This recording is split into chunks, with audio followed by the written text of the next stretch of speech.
Welcome to PrimeScoreX.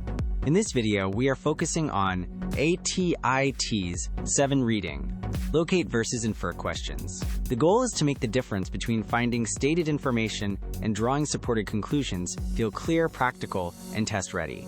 TEAS reading is not about reading perfectly. It is about reading with a job, finding support in the text, and choosing the answer that matches the passage rather than the answer that only sounds familiar.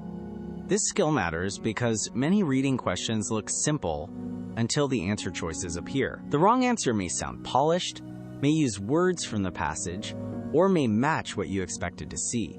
The correct answer is the one the text supports. That is why every reading strategy begins with the same discipline. Slow down enough to understand the task, then return to the evidence. For this topic, keep 4 core ideas in mind: locate, infer, evidence, and boundary. These ideas help you decide what the question is really asking. When you can name the skill being tested, you stop reacting to answer choices and start controlling the question. The first move is to name the task before you commit to an answer.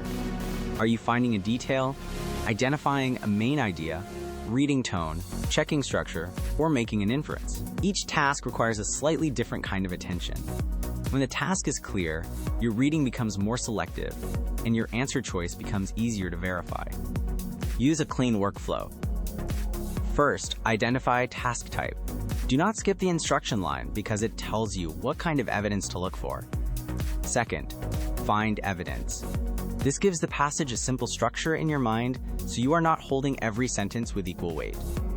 Third, stay within the text. The best answer should connect to something real in the passage, not just to your memory of the passage. Fourth, eliminate unsupported choices. Before you move on, check that the answer fits the wording of the question, the scope of the passage, and the exact evidence you found. A common mistake is treating inference like opinion. This usually happens when the student moves too quickly and lets the answer choices guide the thinking. Another mistake is over-reading details. That can pull you away from the actual passage and into assumptions, memory, or outside knowledge.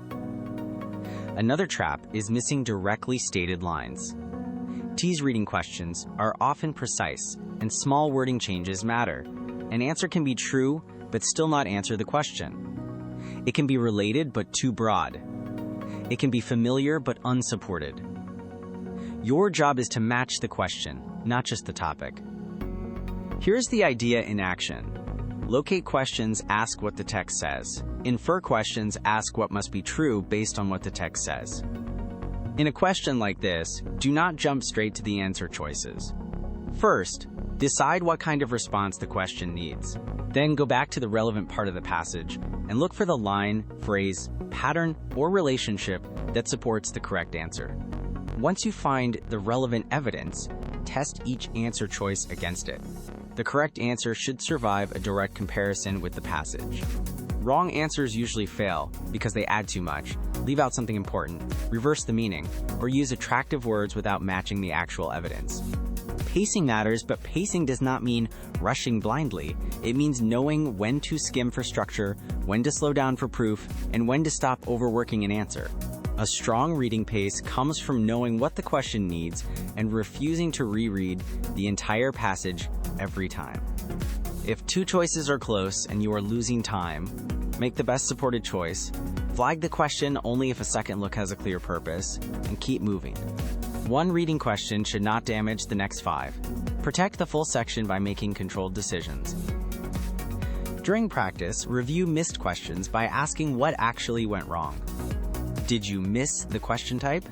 Did you choose from memory instead of evidence? Did you fall for a trap answer? Did you misunderstand the passage structure?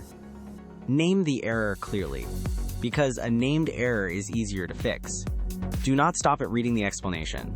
Write 1 short fix in your own words. For example, return to the line before choosing, check scope before selecting, separate fact from opinion, or identify the author purpose before judging tone. The fix should be small enough to use on the next practice set. Here is the memory cue for this lesson. Locate, infer, evidence, and boundary. Keep those ideas active as you work through TEAS reading questions. They will help you stay focused, avoid overthinking, and choose answers that are actually supported by the passage. The final takeaway is simple. Read with a job and answer with proof. TEAS reading becomes much more manageable when every question has a purpose, every answer has evidence, and every missed question becomes a clear improvement target. Study smarter. Score your best.